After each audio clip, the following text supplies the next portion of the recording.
From the soundstage in the digital media classroom here at Wellington High School, the Patricia Lindley Center for the Performing Arts and the Wellington Music Store present Dialogue with the Dukes. I'm your host, Bill Berger, and for the last 2 weeks we have been talking about the Mind, Spirit, and Body project. And we've talked about the first two arms, that being Thrive and the Rural Response Network. We talked with Carol Burke about Thrive and what it's all about, and how Thrive is within the district and within the village itself, trying to promote healthy projects, trying to, in the future, possibly use the track at the football stadium and so on, trying to actually get the village itself promote healthy projects, not only within the village, but also within the family itself. Also talking about dementia and the projects that are involved with that. Then last week we talked with Debbie Kelly with the Rural Response Network. That had to do a lot with having to do with drugs, both the stigma, both negative and positive, where you can get help, where you can actually go to walk into, say, the police station and say, I've got a problem, and they will take care of it, and there's no stigma attached whatsoever. This week, we always have to have education involved, and so we're going to be talking about the educational arm with Miss Liz Wolanski. She probably is no stranger to any of you, because I believe you work in the wellness area of Wellington High School within the Wellington School District. So Liz, welcome. As I said, we're going to be talking about the ESC, or Educational Services Center, and as I said, we always have to have education involved with any kind of three-pronged project in the Mind, Body, Spirit project itself. So, Liz, what is ESC, or the Educational Services Center, and what's your mission? So the Educational Service Center is an organization that provides services to local school districts, some private schools and charter schools in both Lorain County, as well as some of the surrounding counties like Erie and Huron. Some of the services that they offer are school psychology, maybe speech and language pathologists. My position, which is very new, which strictly focuses on student wellness and success around social emotional learning. They provide social workers to several of the districts throughout the county, including Wellington. Mrs. Nicole Pointner is the social worker hired through the ESC that's here in Wellington 5 days a week. They offer lots of trainings, whether it's for gifted programming, for special education programming, but just a lot of different educational services that if a district doesn't have somebody within their specific district that can offer the service, they can work with the ESC in order to arrange for somebody. They can contract with the ESC in order for somebody to come out and provide that service. As far as the ESC's mission, it provides leadership and innovative solutions for the community, and they focus on, there's a big focus on that exemplary customer experience. We want to be able to provide the best services possible to the school districts that we serve.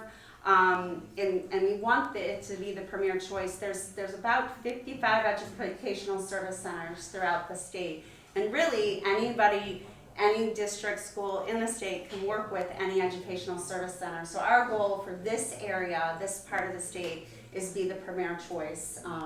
And we do serve all 14 districts and JVS here in Lorain County.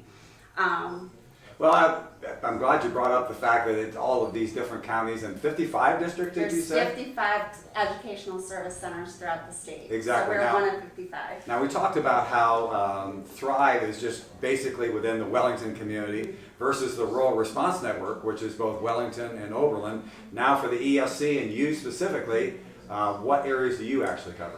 So again, the ESC covers the entire county, and I specifically work with Wellington exempted village schools as well as the North Ridgeville city schools. And my role in both districts is similar, however, there are different projects. The project focus is a little different due to social emotional learning is something that the Ohio Department of Education included in their standards back in the spring of 2019. And they align these standards because we all believe that if kids aren't doing well socially and emotionally, it's really hard for them to come into the classroom prepared to learn. And so these specific goals that Ohio Department of Education put together align with the academic goals. So if you look at like English language arts, you look at social studies, you look at science, there's aspects of those standards that match up. So social awareness, relationships as part of it, just collaborating and working well together, being able to regulate your emotions and develop healthy coping mechanisms. So these are all the things that we want kids from grades pre-K through 12 to be able to, so that they can be successful learners in the classroom. Now, you talked about the fact that you deal specifically with Wellington, but let's just say, as an example, say Oberlin calls you up someday and they say, we have this situation. How do you actually help them? Because you said that they all work together. And let's say, with Oberlin, they come up with a situation. So if Oberlin specifically, so Oberlin is one of the districts in the county that has a social worker hired through the Educational Service Center. If Oberlin wanted my services, for instance, and I actually supervise that social worker. I supervise all the social workers out of the ESC. If they wanted a position similar, somebody to come in and assist them with getting that social emotional programming in place, they could always reach out to me. I'm well connected with both the social worker there and their family engagement director. Or they can go directly to the ESC and say, we see the services that Liz is providing in Wellington. We really think we would benefit from having somebody here. Because what's nice about this position is everybody's plates in education, I'm not saying any are beyond full. Everybody's plates are overflowing. And so one thing that I'm able to do is I'm able to look at curriculums that work well in the classroom. I'm able to look at data to see what the district's specific needs are, because everybody's needs are different based on what's going on in their individual communities. And so they can reach out then to the Educational Service Center, have a conversation, and then they would contract with them in order to bring the service there. It could be me, or they could bring in another one of me in order to provide the same service to Oberlin. Well, as we talked about with Debbie, maybe this is again a stupid question, but all right, somebody has a problem, one of the students. Where do they find you? Or where do they find the social worker? Both questions. Yes, so the social worker is split between all three buildings. And again, she is in the district 5 days a week. She actually she works very closely with the two counselors, so Mr. Gallion here at the high school and Mrs. Sherman at middle school, and then we have a new person who's going to be starting in the elementary school. She works closely with them and the building principals.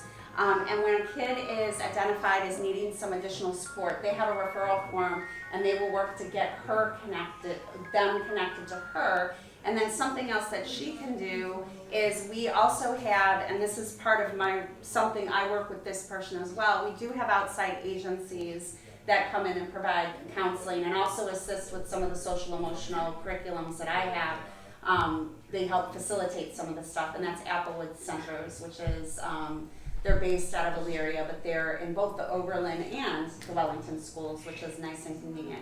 And so there's a process, and the teachers know, for the teachers, if they have somebody, they go to the counselor then reaches out to Nicole. Okay. Well, let's talk specifics now, if we could. Okay. What kind of projects are you, the social worker, and within the school district or districts, what kind of projects are involved with the ESC and specifically, easy for me to say, specifically with you in the wellness area? Okay, so specifically with me is probably the easier place for me to start. When they brought me into the district, they wanted me to look at what curriculums had been used in the classrooms in the past. And so, for instance, and some of these students may or may not have been here at the time, for years there was a program called Coping with Stress that was used in both 9th grade and 10th grade social studies classes. They had a weekly lesson over the course of the school year in which they would learn to identify the signs, symptoms of anxiety when it becomes problematic, or depression when it becomes problematic. They would help them develop coping skills, which is also using their mind kind of changing negative thoughts to more positive thoughts, but also, again, just things that they can do, like basic breathing exercises. And so they had me look at programs like that, as well as another program called Botvin's Life Skills, which is similar with a focus on the substance use piece as well as the mental health piece. And they had me look at outcomes data, because we always have to have outcomes, pre and post measures, to see how effective it was. And then there was also other data that the district had around social emotional health that they did in conjunction with Lorraine Public Health, the Mental Health Addiction and Recovery Services Board of Lorraine County. So there was a survey that they put out every other year that kind of looks at how kids are doing social, emotionally, as well as with substance use, physical health, and nutrition. And so I looked at that data, and the purpose of that was to help identify where there were gaps in programming. And so the big thing we did was we identified, starting with K through 8, we identified what we refer to as universal prevention. So this is prevention that all the kids in those grades are receiving, usually once a week in their classroom. So the first big project was identifying a curriculum that would fit well in with that academic curriculum. And so we brought a program that was already being done at Westwood. Hadn't necessarily been done weekly, but it had been done, it had some good outcomes. We decided to expand it, so it was being done weekly, called Second Step. And what's nice is Second Step's a program that goes all the way through 12th grade, and so what we decided to do was we were gonna bulk it up to weekly and get every student at Westwood, and then we've now brought it to McCormick so that all the 4th through 8th grade students are receiving it. And again, the focus is on helping them learn how to manage their feelings, communicate effectively, so that when they're struggling with something, they have got the right words to go to somebody for help. So that was a big thing. The other thing, K through 12, was one of the things I have mentioned on here, which is something that we're hoping as part of this video series to be able to demonstrate, is a program called Yoga for Classrooms. So there's a lot of good studies out there on the benefits of yoga, not just for our physical health and well-being, but mentally. There's a lot of things that it can teach us, and it teaches us that self-regulation piece. And so Yoga for Classrooms is specifically designed to be done in a classroom setting, K through 12, and it's simple yoga moves that can be done anywhere from 5 to 20 minutes to 30 minutes if a teacher chose to do it. It's used regularly in a classroom in the other district that I work in, and it's been used in this district periodically. So we thought, because it was something simple, easy, that we could equip the teachers to do themselves, because that's the other thing, we wanted to equip the teachers with tools. We decided that we were going to expand it K through 12. So we're currently in the process of getting that program up and running, and we've already started doing some programming at the elementary level and the high school level, and then we're going to be getting the middle school started next. So and the goal with all these programs, before I forget, this is really important, a lot of time gets lost in the classroom when kids are struggling with behaviors and emotional stuff. And so the goal with all this programming, by equipping them with these tools, is to help teachers gain teaching time back. So that they're not having to redirect, send kids to the office, or find out why so-and-so is struggling. Well, with any education program, we know there has to be some type of looking to the future and some type of vision involved with any particular program, especially within education, which we all do, and I say we all of the education involved within the entire school district. What is the vision of ESC? I think, again, the Educational Service Center, we have our standard vision, which if you were to go to the website, you could find, it's an organization that collaborates. So we have a collaborative spirit. So we want to work together with the districts, and there are other partner agencies that we work with too, to help everybody. We want, ultimately our goal is for all of these districts to be successful. Whether it's, and I know a lot of times we look at tests, but we also, there's more to a student than just their ability to take a test. And it's just that these districts, families feel involved, kids feel involved, and their needs, again, that whole child, because that's the other thing, Ohio Department of Education, there's this whole child philosophy, so that the whole child is being addressed. Again, customer service. We want to make sure, so I'm a rep, anytime I walk into my 2 districts, I'm not only a part of that district, but I'm also representing the Educational Service Center. So, of course, for me, taking pride in the work that we're doing and making sure that, the districts we're working with, again, can be as successful as possible. And that also means, if we identify, we're constantly assessing if things are working or not working. So it's also looking at those outcomes. The integrity piece is the one thing that was really important with me coming into this position last year, because this was a new position for this particular ESC last year, was if I say I'm going to do something, I'm going to do it. If I say I've worked my entire career, not my entire career, but 23 years of my career, I have specifically worked with kids around behavioral health issues. I am actually a licensed professional clinical counselor by trade. And so, my goal is to help kids be their best. And so again, that integrity piece comes into place. Innovative. This role was created out of multiple agencies, not just the Educational Service Center, but Public Health, the Mental Health Addiction and Recovery Services Board, and the Community Foundation and the North Family Foundation coming together because we saw that one area in which a lot of districts struggling was that social emotional programming. Like, how do we fit it in? How do we fit it in so that it's additive and helping out with the academic piece as opposed to causing a disruption during the day? And then, of course, value. Again, we want the services to be valuable, and also it's a business. It is kind of a business model in terms of, we want what we provide to be affordable to the districts. We don't want people to not be able to, if they need the service, which in my opinion, all districts could use this type of a service. We want to make sure that it's accessible. Well, this is a social media world, so therefore, for people that want information about ESC and so on, we have a website that you can go to find out all about this stuff, and that website is? ESCLC.org. So just Educational Service Center, the abbreviation Educational Service Center of Lorraine County.org.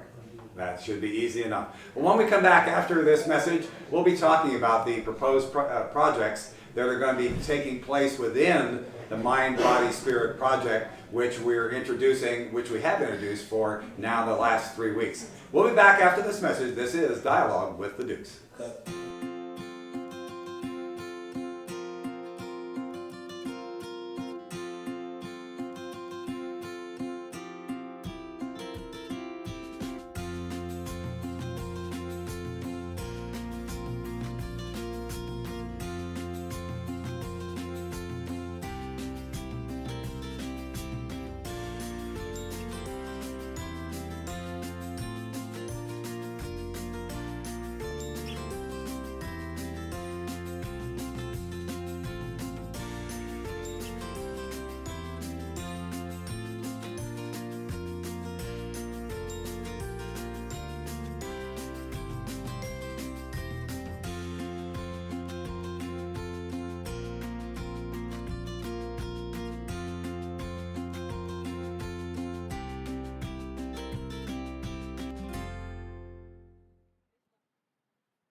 We are back. We hope that you visit the Truly Simple Boutique located in downtown Wellington. We know that Christmas is coming up very soon, a lot sooner than a lot of us like to admit. It's like in about 2 months, would you believe?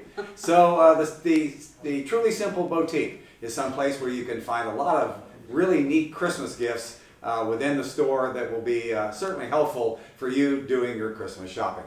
We've been talking with Miss Liz Wolanski, who is the wellness person here within the school district, but she's also the head of something called ESC, or Educational Services Center.